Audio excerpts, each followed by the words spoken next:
she went as a Ghostbuster to a fancy dress and do when I was a kid. I used to love that song. 40 minutes past 2. Hello, Steve Ball. Hello, how are you? I'm now your best friend because you picked one of my favourite songs. Did you go with a vacuum cleaner strapped to your back? No, because we had one of those cheap vacuum cleaners with the stick one. So I then I had to make out of really bad bubble wrap. Okay. It kind of didn't work. It didn't work. Well, there you go. Excellent. The voice you can hear with me in the studio is Steve Ball, our paranormal correspondent. Sorry, I had to do that. That's all right. That's childish. I'm really sorry. That's fine. So now I understand why you've picked Ghostbusters as one of your mid-show mover songs. So what got you into the paranormal world? I had a couple of experiences when I was younger. I actually saw something when I was a child, and also my nan had a couple of experiences as well, and she was a very straight Victorian woman, and I knew from that point, that what she was saying she believed in, because she was a no-nonsense lady. Yes. So to actually say what she actually saw an apparition in Oliver Street in Coventry of a guy that used to own a chip shop down in Oliver Street, and when she went to the hairdressers after she'd seen this guy, the hairdresser turned around and said, "Oh, have you heard about Mr. Harris? He died at his sister's last night."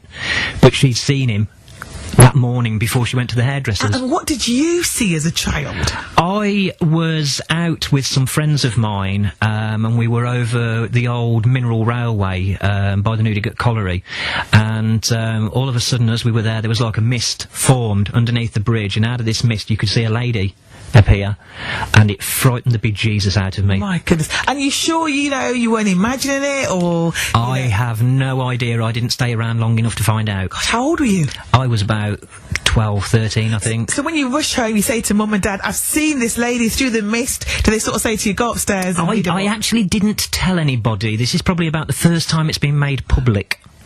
So there you go, an exclusive just for you. On the afternoon show. There you go. Steve Ball, our paranormal correspondent, has talked about his first apparition. Yeah. Why didn't you tell anybody?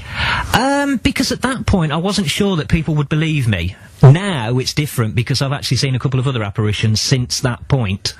But the ones I've seen recently have been a little bit more exciting than the one I saw as a kid. Now don't take this the wrong way, Steve, because I like you're a nice guy and you pick good songs. Go on then. But there'll be people listening thinking, you ain't seen anything. You probably had a couple of old, sort of lager and limes and thought you've seen something. What do you say to them? Right, the first thing first, when we go on an investigation, there is no smoking, there is no alcohol or other illicit substances to be taken from the start of the investigation to the end. And how many investigations do you go on? I'd say about 10, 15 a year.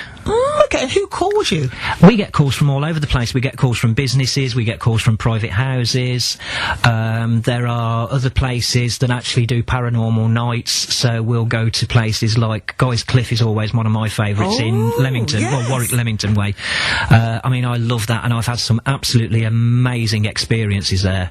I mean, I'm just trying to think, if I thought I'd seen something, who are you going to call? Well, that would be me. That would be me, Where's your number in the phone book? I mean, is it under paranormal, is it? If you do a Google search for CPI, Coventry Paranormal Investigations, we are at the top of the list. My goodness. So you can contact us that way. And then do you charge when you come out? No, it's completely free. But do you charge if you see a ghost? No, completely free. So, great, I can call you? You can call us, we will do a full investigation, we will rig up cameras, we will rig up sound detectors. But that costs a lot of money. How can you... It's all down to what we as a group pick up ourselves, and we have two very, very good founders who actually founded the company, Martin and Amanda Higginson, and every birthday and Christmas, Martin gets something to do with paranormal investigation. Gosh. Be it a new camcorder or something like that. And when you go out and film these ghosts, do they make a noise? I mean, it's not woo. I've never heard that. What have you heard? And I've never seen the obligatory shape covered in chains and the skull face and all that sort of thing. Most of the time, sound recordings come with something called EVP, which is electronic voice phenomena, and that's when you've got a digital voice recorder, like a dictaphone, that sort of thing. Yes. And you will go into a supposed haunted location. You will ask questions. You'll do a bit of research beforehand, so you know roughly what's happened in that sort of an area. And then when you get home, 9 times out of 10, you will get something that you haven't heard while you've been out, but has been recorded on the recorder, which is really bizarre. Well, that must be bizarre. That is freaky. Slightly. I'd be the first one out of the door. We did an investigation at the old Ram Inn down in Hereford, and it's the oldest inn. It's nearly over 1,000 years old. Yeah. This place. It's now a private house, but it's supposed to be the most haunted house in the UK. And we spent the night there, and I left a dictaphone in the bedroom with the door closed, went back about an hour later, picked my dictaphone up, went back home that morning, following evening, checked all my whatsits, and I've actually got somebody speaking French. You are kidding me! And when we actually contacted the owner, apparently there was quite a large French population in that area at that time, which we didn't know about. My producer, by the way, Kerry Steve, she's just gone completely barking mad. She said to me that we're going to go on a ghost tour with you. Yes, you're invited. You are invited, yeah. Well, listen, hold on a minute. Can I just say, I don't know, because I am the biggest scaredy pants. You know Scooby-Doo? Yes. I was the sort of Shaggy. I was the person that... Right, okay. I've got a weak heart. Honestly, I wouldn't feel... Right, okay. No, you'd be fine. It's not... You're more than welcome. You're a big guy. It's nothing at all like people think. It's nothing like a certain well-known television programme. That used to be around. I love that. Well, it's nothing at all like that. Okay. You know, this is serious. This isn't Jack and Laurie. When's your next ghost tour? Because obviously now that Kerry has told me I've got to do it with you. Well, we're away into Yorkshire at the end of the month, and.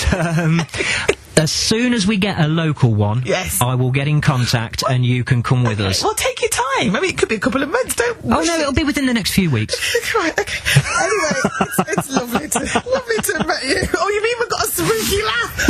Yes, I have. It's one I work on. Right, now listen, we'll have to leave it there. Oh my goodness, I can't believe I'm going on a ghost tour with a paranormal expert. Right, okay, listen, do I need to have any special clothing now? No, nothing at all. Just some good shoes and a warm coat. A large stick? A bat? No. Okay, then all right, then. You can bring your camera or anything like that. Oh, gosh, okay, then all right then. Well, thank you very much, Steve. You're more than welcome. I'm so glad you came in. Now, your second song is really good on the mid-show movers. You introduce it. It's Madness and One Step Beyond. Talking about this, I know why it's madness. You're completely bonkers. No, you're not. I do kind of believe in all that stuff. Can we just do a little woo together? Yeah, we can do woo. Don't watch that. Watch this. This is the heavy monster sound.